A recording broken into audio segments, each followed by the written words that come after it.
Muchas gracias, presidente. Creo que proyectos como estos permiten, por lo menos, aventurar una breve reflexión respecto y una oportunidad para reflexionar respecto de la forma en que nuestra sociedad se está organizando de cara a los nuevos desafíos que tenemos en el país. Ciertamente este no será el proyecto tan esperado de la reforma al Estado, pero en algo contribuye, a mi juicio, en mejorar al menos la calidad de las personas que ingresan en algunos ámbitos de la gestión pública. La discusión respecto de la organización de la sociedad generalmente está más bien enfrentada entre aquellos que sostienen la necesidad de tener menos Estado como un elemento de eficacia y eficiencia, frente a aquellos que plantean una reflexión en orden a tener más Estado como elemento básico de la protección social. Y la verdad es que, más allá del planteamiento de unos y de otros, lo que correspondería, a mi juicio, plantear y sostener es que necesitamos un mejor Estado. Un Estado que tenga capacidad para responder al contrato social de los ciudadanos, a la confianza que los ciudadanos depositan en quien tiene a su cargo la administración de la sociedad. Y la verdad es que cuando uno observa la situación en general en los países, baste citar, por ejemplo, al ex primer ministro británico Tony Blair cuando reflexionaba y decía que la gran diferencia entre los países que logran el desarrollo y aquellos que no lo logran no está necesariamente en los niveles de ingreso, sino en la gobernanza que esos países logran para sí mismos y en los niveles de transparencia, en los niveles de calidad de sus instituciones. En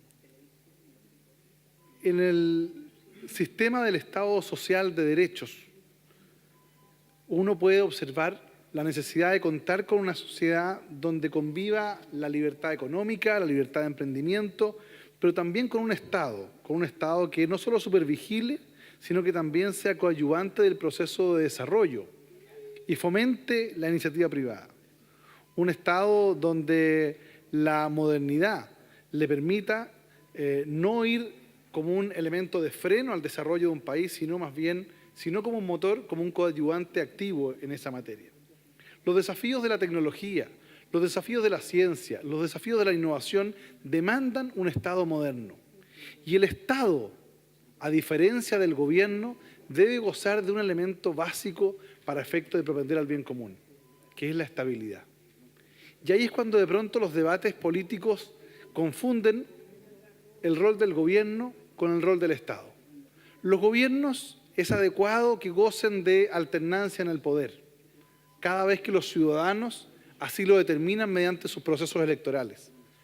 Pero no parece lógico para una buena gobernanza que cada vez que cambie el gobierno se produzca, sin una fractura, una alteración de las bases principales del Estado al tener que sacar a los principales miembros del Ejecutivo, particularmente los servicios públicos, que han hecho carrera, los cuales han sido formados, muchas veces capacitados con recursos públicos y por una alteración del componente político deben abandonar su servicio público, respecto del cual han tenido una importante experiencia.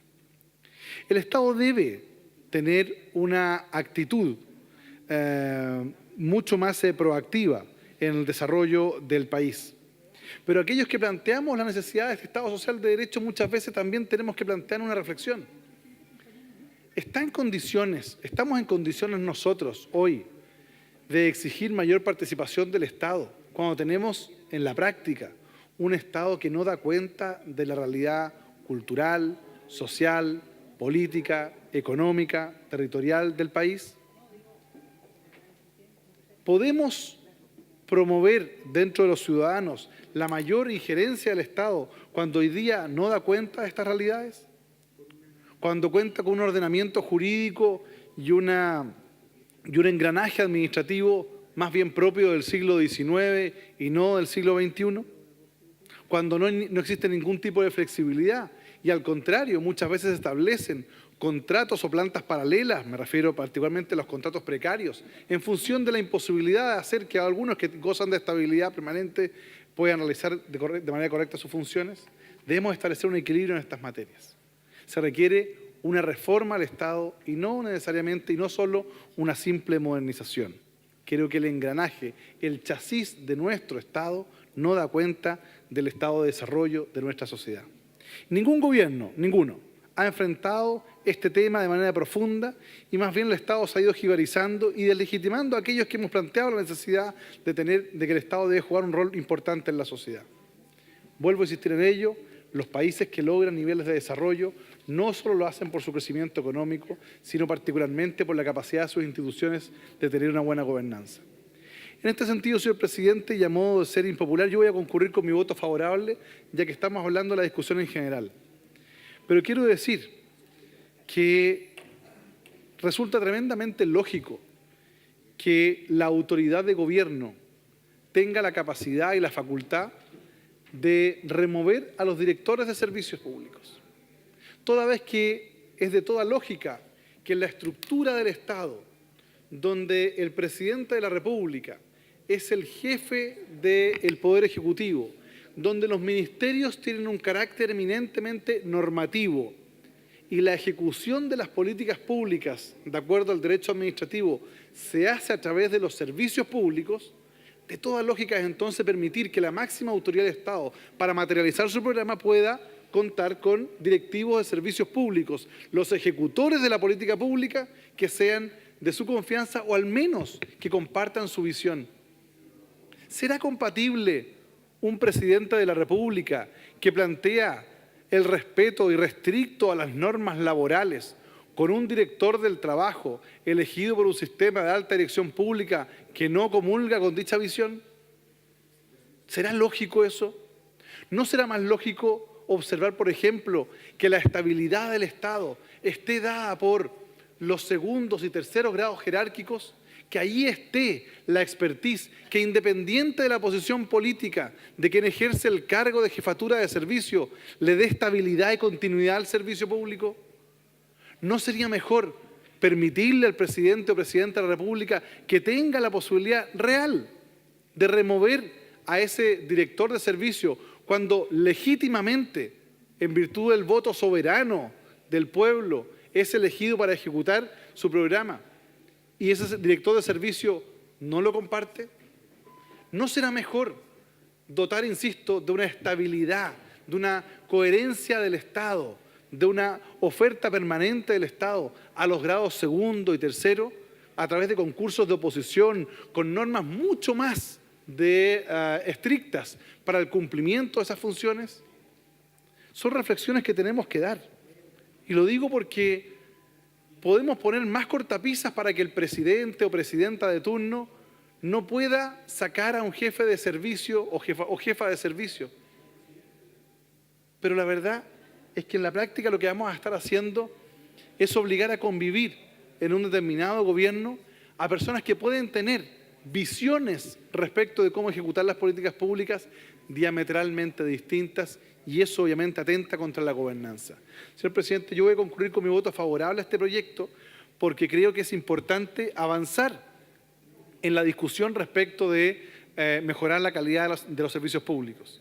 Pero creo que es importante advertir la necesidad de dar una discusión más de fondo para tener una coherencia entre quien es elegido por los ciudadanos para ejercer el mando de la nación respecto de los servicios públicos que son los encargados de ejecutar las políticas públicas. Cuando yo veo el proyecto de ley y veo algunas de las normas que serán materia producto de indicaciones, digamos, o discusión en particular, observo que por de pronto hay ciertas normas las cuales se entrega al servicio civil ciertas facultades que hoy día, al menos en la práctica, las ejerce la Dirección de Presupuesto, respecto de nuevas facultades en materia de convenios de desempeño y otros. Me imagino que el Ministerio de Hacienda habrá evaluado las implicancias que ello tiene. También hay normas relativas a la incorporación de nuevos servicios públicos en el sistema de alta dirección pública.